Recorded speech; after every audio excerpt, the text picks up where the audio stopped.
दोस्तों, एक ईमानदार सिपाही का एक घुसखोर दरोगा से तू में हो जाती है। कारण वसूली ना करना। दरोगा उसे थप्पड़ भी मारता है, गालियां भी देता है और सस्पेंड कर देता है। दोस्तों, वो ईमानदार सिपाही हार नहीं मानता है और मुख्यमंत्री योगी आदित्यनाथ के जनता दरबार में पहुंच जाता है। जब उसका नंबर आता है और मुख्यमंत्री साहब उससे पूछते हैं प्रॉब्लम क्या है, तो सिपाही बोलता है साहब मुझे कोई प्रॉब्लम नहीं है, मैं कैसे भी जी लूँगा, कमा लूँगा, खा लूँगा, मुझे आपने जो वर्दी दी है पुलिस की उसे वापस करना है। दोस्तों, ये सुनकर सीएम साहब बहुत ही आश्चर्यचकित होते हैं। ये पहला केस था ऐसा कि कोई अपना वर्दी वापस कर रहा हो। जब कारण पूछते हैं और कारण सुनने के बाद जो फैसला लेते हैं वो पूरे उत्तर प्रदेश के थानों के लिए एक मिसाल था। दोस्तों, बहुत ही हार्ट टचिंग स्टोरी है, बहुत ही ईमानदारी की कहानी है। आइए दोस्तों, पूरी कहानी जानते हैं विस्तार से। दोस्तों, कहानी शुरू करने से पहले आप लोगों का बहुत बहुत दिल से धन्यवाद। आप लोग हमारे वीडियो को काफ़ी मात्रा में लाइक करते हैं, चैनल को सब्सक्राइब करते हैं। दोस्तों, अपना प्यार और आशीर्वाद हमारे ऊपर ऐसे ही बनाए रखिएगा। हम आपके दोस्त, आपके भाई हैं। आइए दोस्तों, चलते हैं कहानी की ओर। दोस्तों, ये कहानी उत्तर प्रदेश के हाथरस जिले की है। वहाँ एक गांव है सासनी गांव में रामेश्वर अनबी नाम के एक छोटे से किसान रहा करते थे। उनका एक बेटा था मनु अनबी। बाकी उनके परिवार में कोई नहीं था। उनकी पत्नी बहुत पहले ही गुजर चुकी थी। रामेश्वर अनबी ने दूसरी शादी नहीं की। रामेश्वर अनबी अपने बेटे को माता और पिता दोनों का प्यार दिया, उसे पाल पोस के बड़ा किया।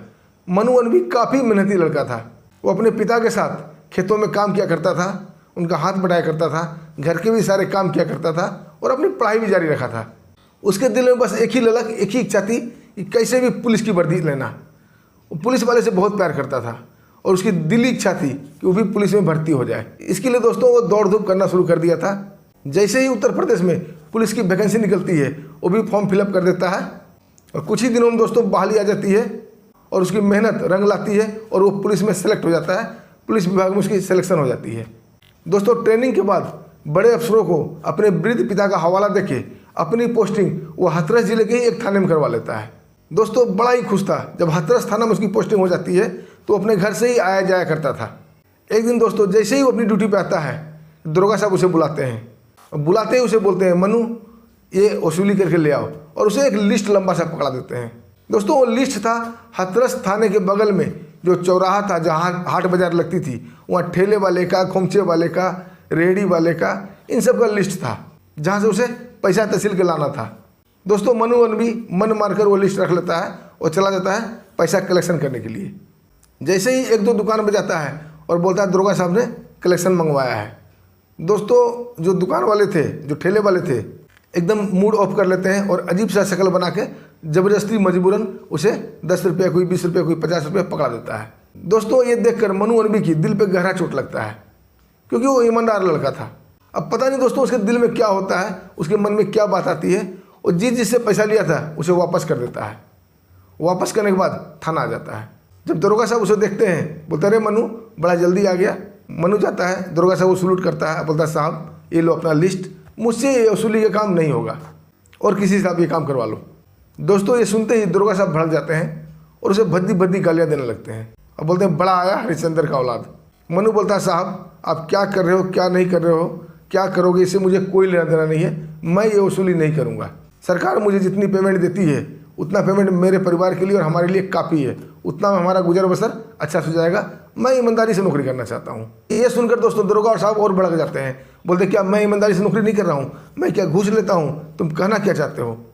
दोस्तों, मनु अनबी भी अड़ जाता है, बोलता है साहब मैं अपने वर्दी पर दाग नहीं लगाना चाहता, मेरा सपना था बचपन से कि मैं वर्दी पहनूँ और मैं बेदाग वर्दी पहनना चाहता हूँ, स्वच्छ वर्दी पहनना चाहता हूँ। दोस्तों, ये सुनते ही दरोगा का पारा हाई हो जाता है और एक थप्पड़ मनु अनबी को मार देता है और उसे भद्दी भद्दी गालियाँ देने लगता है। दोस्तों, अब मनु अनबी को ये चीज़ बर्दाश्त नहीं होती है। वो मोबाइल फ़ोन निकाल लेता है और दरोगा साहब को गाली देते हुए वीडियो शूट कर लेता है और वीडियो शूट करते हुए कहता है अभी 2 गाली जितना देना है और जो करना आपको करो, मैं आगे तक बात ले जाऊँगा, एसपी साहब को बताऊँगा, डीएसपी साहब को बताऊँगा, आईजी साहब को बताऊँगा, मुख्यमंत्री तक ये बात पहुँचेगी। दरोगा भी जोश में बोल देता है आईजी डीआईजी तेरे बाप लगते हैं और मुख्यमंत्री साहब तेरे ससुर लगते हैं, जाओ जो करना उखाड़ लेना मेरा। दोस्तों, और भी पुलिस वाले आते हैं, बीच बचाव करते हैं, दोनों को छुड़ा देते हैं। अब दरोगा साहब गुस्से में आकर सीनियर से बदतमीजी करने के आरोप में उसे सस्पेंड कर देते हैं। दोस्तों, सस्पेंड होने के बाद मनु अनबी मूड ऑफ करके अपना घर जाता है। उसके पिता देखते हैं अपने बेटे को कि डेली चहकता हुआ आता था क्योंकि उसे वर्दी बहुत रास आती थी और आज मेरा बेटा उदास क्यों आया है। उसे पूछते हैं बेटा क्या बात है। मनु अनबी अपने पिता को सारी बात बताता है कि ये लोग मुझे ईमानदारी से नौकरी करने नहीं देते हैं, मैं ये पुलिस की वर्दी अब नहीं पहनूंगा।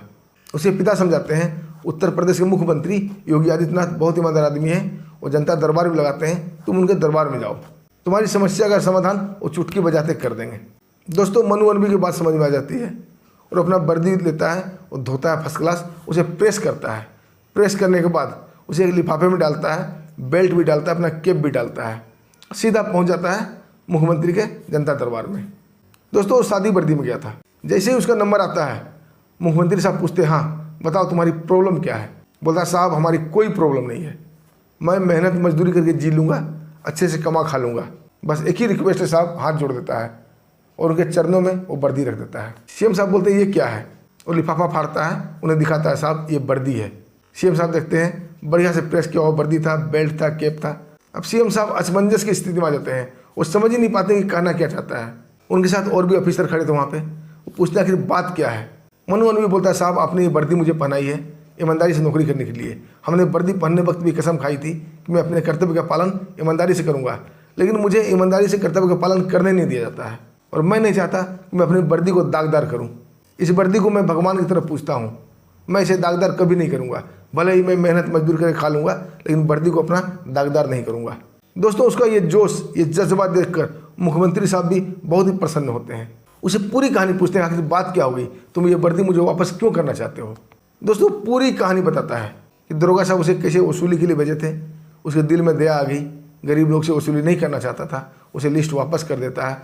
फिर दरोगा साहब उसे थप्पड़ मारते हैं, थप्पड़ मारने के बाद गाली गलौज भी करते हैं, उसके बाद उसे सस्पेंड कर देते हैं। मुख्यमंत्री साहब बोलते हैं कि तुम एक सिपाही हो और दरोगा के ऊपर आरोप लगा रहे हो, क्या कोई प्रूफ है तुम्हारा।